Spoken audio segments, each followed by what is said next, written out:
sitting nearest to him on the bench. Not the legendary names who would weigh in days later with the specific gravity that former greats bring to moments they recognize as belonging to the permanent record of the sport. Nobody expected it because nothing about the moment suggested it was coming. Ohtani had just been replaced.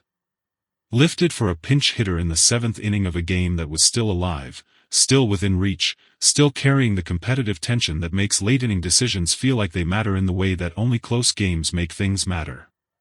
He had walked back to the dugout the way he always walks back to the dugout, with the unhurried, internally directed quality of someone whose outward composure is not a performance but a genuine condition of his competitive psychology.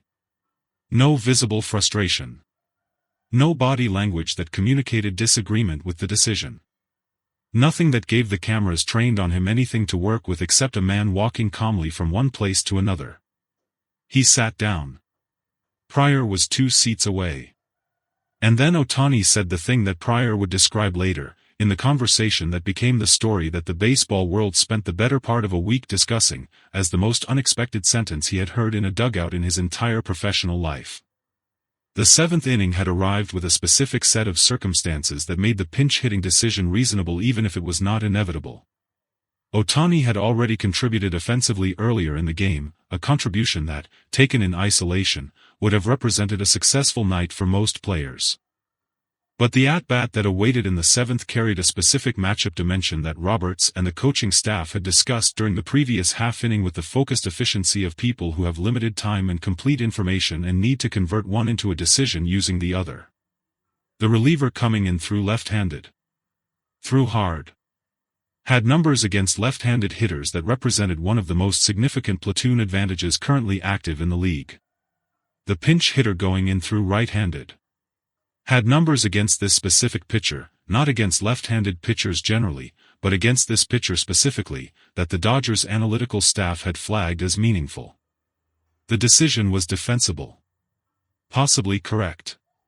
The kind that managers make in the 7th inning of close games when the information available points in a direction and they follow it.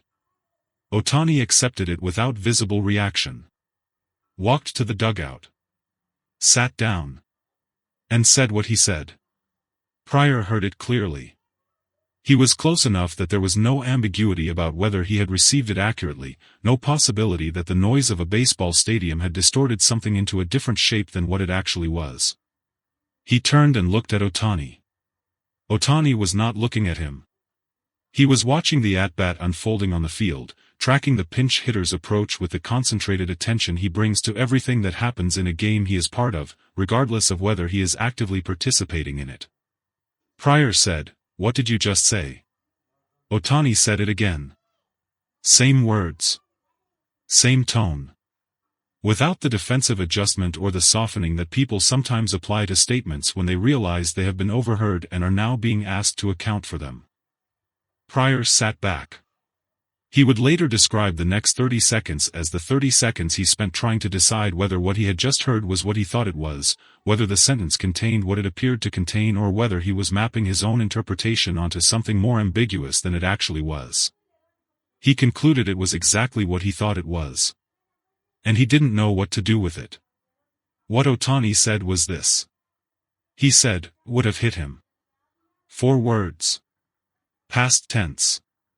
Stated not as complaint or protest or the expression of disagreement with a managerial decision. Stated as fact.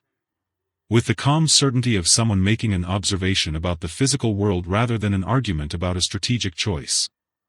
I would have hit him. Pryor understood immediately why the sentence was unexpected. It was unexpected because Ohtani almost never speaks about his own capabilities in declarative terms. He does not predict outcomes. He does not assert what he will do or what he would have done or what he is capable of in the specific, confident language of an athlete performing self-belief for an audience. His relationship with his own ability is expressed through the work rather than the words, through preparation and execution and the accumulated evidence of what he actually does rather than what he says he will do. Which meant that when he spoke this way, when he used this particular form of declarative certainty, it was not a performance. It was a report. Pryor sat with that for a long moment. Then said, quietly, "I know. The at-bat ended without the result the Dodgers needed. The pinch hitter, despite the favorable matchup numbers, did what baseball hitters sometimes do with favorable matchup numbers, nothing with them. A strikeout. Clean. The kind that happens when the information is right but the execution doesn't follow it. The inning ended. The game continued. And in the dugout, Ohtani watched the rest of it with the focused, forward-oriented attention of someone who has filed what happened into the appropriate category and moved past it. He did not return to what he had said. He did not elaborate or revisit or in any way indicate that the 4 words he had spoken were still occupying the front of his mind. But Pryor was not able to move past them as cleanly. He spoke about it 3 days later. In the specific setting that produced the conversation, a media session that had begun as a routine pitching staff availability and had been redirected by a reporter who had heard, through the particular grapevine that baseball media cultivates, that something had been said in the dugout that was worth asking about directly. Pryor confirmed it without hesitation. He said he would have hit him. And I want to explain why that stopped me. Because it wasn't about the decision. He wasn't criticizing the decision. He wasn't telling me that Roberts was wrong or that the analytical matchup was misread. He was simply stating something he believed to be true about his own capability in that specific moment against that specific pitcher. He paused. He said, and the thing is, I believed him. That's the part that stopped me. I've been around elite hitters my entire career. I've watched the best offensive players of my generation prepare and compete and fail and succeed. And I've learned to recognize the difference between what an athlete says about themselves and what they actually know about themselves. He said, Shohei knows himself. Completely. At a level that most athletes spend their entire careers trying to reach and never quite get there. When he says something like that, when he uses that kind of language about his own capability, it's not confidence in the ordinary sense. It's information. He's telling you something true. He looked at the reporter. He said, that's what stopped me. Not what he said. The fact that I knew it was true. The legendary pitchers came after. Not all at once. In the distributed way that former greats weigh in on significant baseball moments, through interviews, through the broadcast platforms that employ them as analysts, through the social media presences that modern retired athletes maintain as a connection to the sport they spent their lives inside. What they said, taken together, formed something more coherent than individual opinions. It formed a consensus. One said, there are hitters who believe they can hit anyone in any count in any situation. Baseball history is full of hitters who believed that. Most of them were wrong often enough that the belief remained a belief rather than becoming a fact. The rare ones, the truly rare ones, the belief was actually knowledge. And you could tell the difference because of what happened when they stepped in. Another said, I faced hitters who scared me. Who changed something in my preparation because I knew that my margin for error against them was smaller than against everyone else. That specific quality, of being a hitter who genuinely reduces a pitcher's margin, is the rarest thing in the sport. Rarer than velocity. Rarer than any tool. Ohtani has it. Everyone who has ever faced him knows he has it. The third said something shorter than either of the others. He said, if Ohtani says he would have hit him, he would have hit him. I don't need more context than that. I don't need the matchup numbers or the pitch sequence or the analytical breakdown. I need those 4 words. Because I know what those words mean coming from him. Roberts was asked about it at his next availability. He said, I make decisions with the information available to me in the moment. Sometimes the information points one way and the outcome goes another. That's baseball.